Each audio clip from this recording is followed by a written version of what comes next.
Thank you, Dio. Oh, so much information. Can you hear me? Yeah.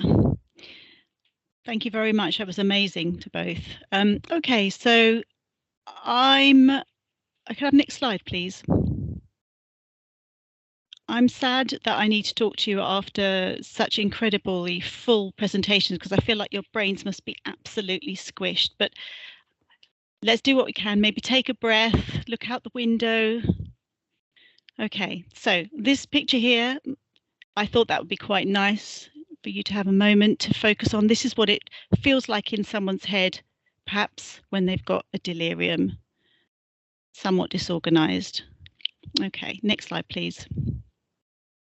Okay, so today I'm really hoping that by talking about Mrs. N with you, I'm going to refresh your memory about delirium, hopefully prompt you to notice things, and you can actually be more confident in recognizing when maybe somebody has a delirium.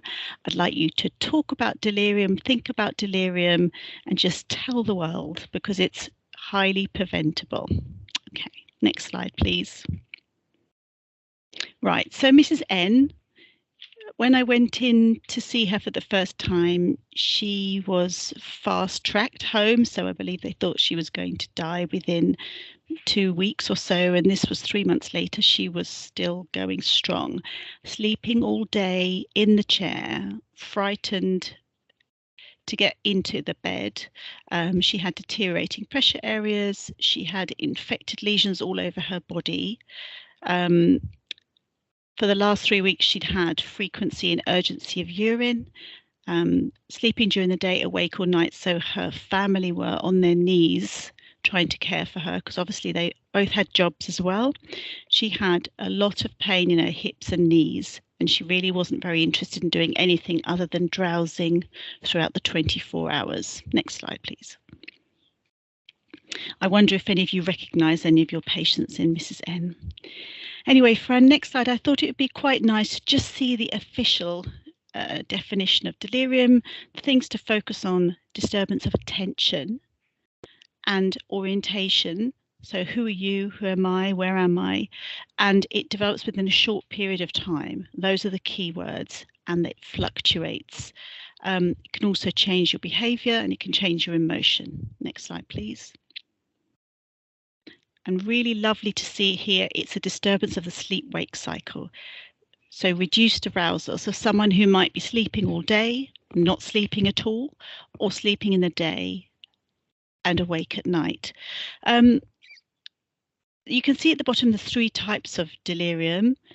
So the hyperactive one is the one where you can see someone who's sleeping all day, and the agitated one, you may have all seen someone who's wandering around the ward, might be trying to hit people, might be screaming, walking all day, and then you get people obviously who present with both. Now, I wonder if you think to yourself, which one of those patients gets more attention? And you'd be right if you thought agitated. I'm smiling, but actually the downside of it is if you have a hypoactive delirium, those people, patients are have much higher mortality rates. It's very easy to leave them, especially if you're a busy therapist. Oh, she's asleep, I'll come back later. And of course, later doesn't happen, and that happens again and again. Next slide, please. So how common is delirium? Well, it's more common in older cancer patients, equal between males and females. It's very common where someone has a pre-existing cognitive impairment. So clearly, we've heard that 77% of patients with cancer have a cognitive impairment. So automatically, you can see that delirium is huge. And here you can see nearly 50% of cancer patients have a delirium. I've put in here that 40% are reversible, and I'll come to that in a bit, but that's quite exciting. And that's really part of the reason why I'm talking to you today. And the other figure that's quite interesting is that delirium is also 40% preventable. So just think what we can do. Why is it important? Oh, I'll just address final days of life. So there is some research that's thinking about delirium might actually be a part of the dying process. So it's likely not reversible. Why is delirium important? It's important because you have much higher mortality rates once you have a delirium. Once people have had a delirium, their cognitive scoring goes down. They're much more dependent physically, more likely to go into care. And then they also are more likely to get delirium again. And obviously, several or repeated deliriums can actually lead to dementia. Next slide, please. Okay, I thought this might be quite helpful. So that maybe it can trigger you. So when you go in to see someone and, you know, the nurse says, "Oh, she was so confused earlier," and you go in and you think, "No, she's fine. What are they talking about?" Maybe they didn't do a great assessment, or the relative talk about he's sleeping all day. When someone mentions that actually their relative is, and they all say in a hushed voice, they're actually talking to someone, but there's no one there. So, you know, let those things kind of trigger you with the fluctuation, with the sleeping, hallucinations. They're actually, you know, quite common. Next slide, please. Okay, so the NICE guidelines are really clear about delirium. What they really want us to do is, first of all, identify if someone's at increased risk. So those who have an increased risk of delirium are the over 65s, which is huge. And then, of course, you have anyone with a severe illness, and that's where cancer comes in, a new fracture, surgery. So the first thing is, if you have anyone, and you probably all have those because you're here on the Cancer Community Care Practice, anyone with cancer is already at an increased risk of delirium. So once you have recognized that someone has an increased risk of delirium, what we need to do is carry out interventions to prevent delirium. So these are the things that can cause delirium. So you've got untreated infections. There's many reasons why a person with cancer might have infections, but obviously if they're neutropenic, then you've got opportunistic infections. Lots of people have poorly treated pain, perhaps from the chemo or the tumor. You know, Vicky talked a lot about fatigue, and if people are sleeping a lot during the day because they got a poor nighttime sleep, then eventually that can lead to an altered wake sleep cycle. Obviously, lots of people with cancer have all the drugs that we talked about for pain medication. As soon as you have those drugs, they can start having an effect on the bowels. Then you can see the other things. Sensory impairment is quite an important one. So impaired vision or hearing, simply not having glasses can actually cause someone to develop a delirium. And as Dia was talking about dementia, once someone has a dementia, then they're immediately at higher risk of delirium. There's something called incident delirium, which is a very healthy person, obviously over 65 or with severe illness, going into hospital, develops a delirium. And that's a cause for further research, which they don't really know why yet. Next slide, please. I thought this was quite interesting because it shows you the disorganization that happens. So the picture of the brain on the left, this is the one in the center, that's the thought, and then the line represents the action. And then as you move slowly to the right, you can see that the thought is not going direct to the action, and by the end, you know, the brain on the right, you can see that it's taking a multiple of circuitous route to get to the action. Next slide, please. Now, I'd love to talk to you more about why delirium happens, but unfortunately, that's not going to happen today because of time. So next slide, please. I thought this was helpful because a lot of people wonder, this includes carers, is it dementia? And if you look where the blue stars, the highly different things about delirium from dementia is that delirium fluctuates. So you can see that sometimes, like I spoke about before, people might have times when they're absolutely lucid and responding appropriately, and then they can go very, very confused or disorientated in time. The other thing about delirium is that it happens, the onset is acute, so it can happen within 2 days, whereas with the dementia, it's happening over, 6 months, a year, 18 months. So I think it's really helpful to know that when you go in and speak to a next of kin and they're so worried that it's a dementia, you can actually say, well, the likelihood is it was an acute onset, it's happened quickly, they seem to have an infection, it may well be a delirium. And I just want to draw your attention to the attention one. So that's the main one. The attention is impaired. And you've got sleep-wake cycle as well. Next slide, please. This screening tool, I don't know if you've heard of it. It's now been recommended by the NICE guidelines for use potentially in the community, but definitely in hospital. If someone's in ICU, they want you to use the ICU CAM. And what's lovely about it is you can see it's been validated using studies involving over 5,000 people. It's really quick. And next slide, please. I have a gift for you. Next slide, please. This is actually available on an app. Now, I wish I could show you, but I can't because it'll all blur out. But you can get it on your phones. Just search up 4AT. And that means that you can actually do a screening assessment on your patient. You don't have to go and find the paperwork, remember the questions. It's beautiful. So you can see the first question is, how alert is the person? It's ever so easy to score. If they seem fine or they're a little bit sleepy when you get there, but they're after 10 seconds they're okay, then that's absolutely normal. Now, Mrs. N was clearly abnormal because she was drowsy, so she'll score a 4. And the second one's about memory. So what's your age, date of birth, place, name of the hospital, where you are now, and what's the year. Now, it's not to worry because all of us think, oh, you could get that wrong very easily, but the maximum that's scored is only 2 points if they can't manage any of those. And that doesn't indicate a delirium. So then the third question is attention. Now, I love this test. It's basically asking the patient to do months of the year backwards, starting from December.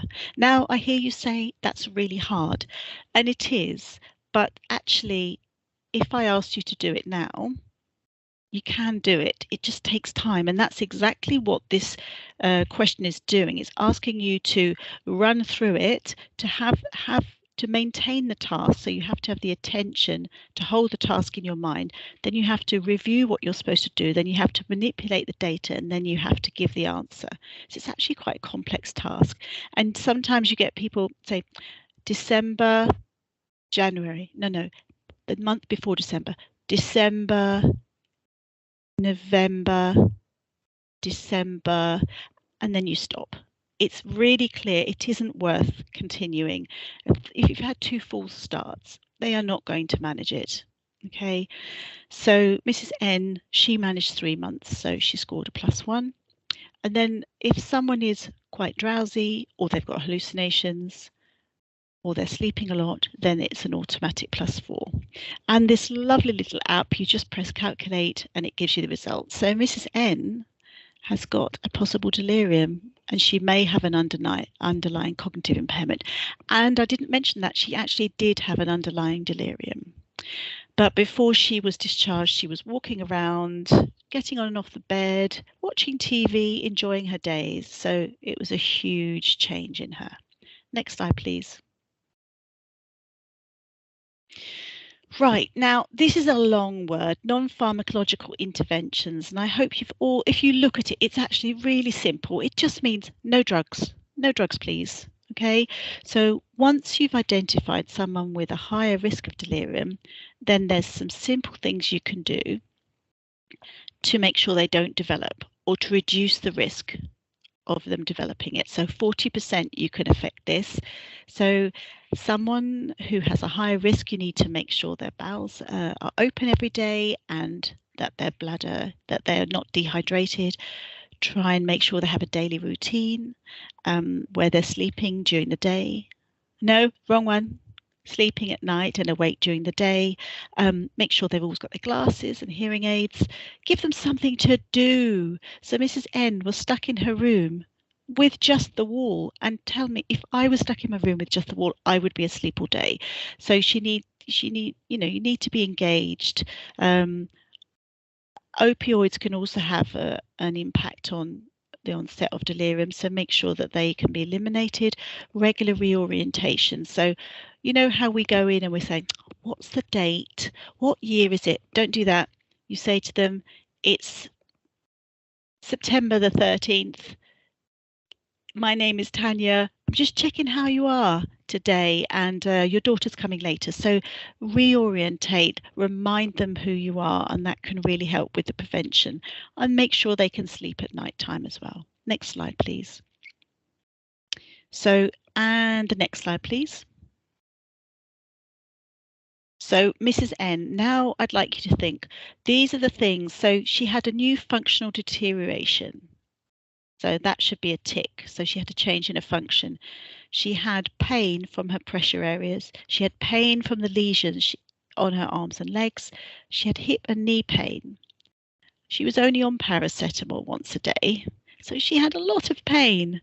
And those 3 types, even one of those poorly managed pain would be enough to start off a delirium. And then she had a urine infection. She'd had one for 3 weeks, untreated.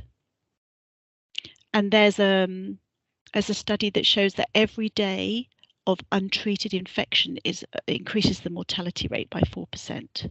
And she was also sleeping during the day. So she has so many reasons why she had a delirium. Next slide, please. Okay, so when you have someone in mind, remember that their attention is impaired. So if you speak to them, don't quite bark it out, but speak in short sentences. No long-windedness like me today. Just, how are you? Let's get off the bed. You need to drink this, those kind of things. The infections need to be treated. You need to reassure both the carers and the patient. There's a lot of anxiety and even PTSD related to delirium, because people don't understand what's happening to them in their lucid moments. They don't understand what's happening to them, and the family are very, very frightened they're developing a dementia. So it's really important to engage everybody. As you can see down here, these are the things what you need to do. Next slide, please. I really want you to walk away thinking, I'm going to tell people about what a delirium might look like. Tell them what to look for and then what they can do if their relative is at a high risk. All those non-pharmacological interventions, those things are incredibly important and they can absolutely make a difference. The evidence shows. There is a case for opioids if someone's very agitated, but they're used at the smallest possible dose. There isn't really good evidence for it. So that's a case that's still being researched. Use the screening tool, and just if someone's different in any way, just think delirium. I invite you to do that. It will change everything. Next slide. I just wanted to put this in. It's quite interesting. It shows you that actually anxiety before an operation in cancer patients predicts whether they have a delirium. So again, there's so much we can do. We can tell people they need to prepare for the operation in any way that's possible. They might need to visit. They might need to, there is again evidence that melatonin before operations can help, or a mild sedative. We need to try to look after people and prevent that delirium. Next slide, please.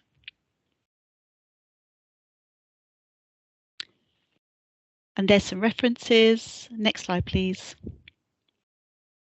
There you go. Thank you very much for listening.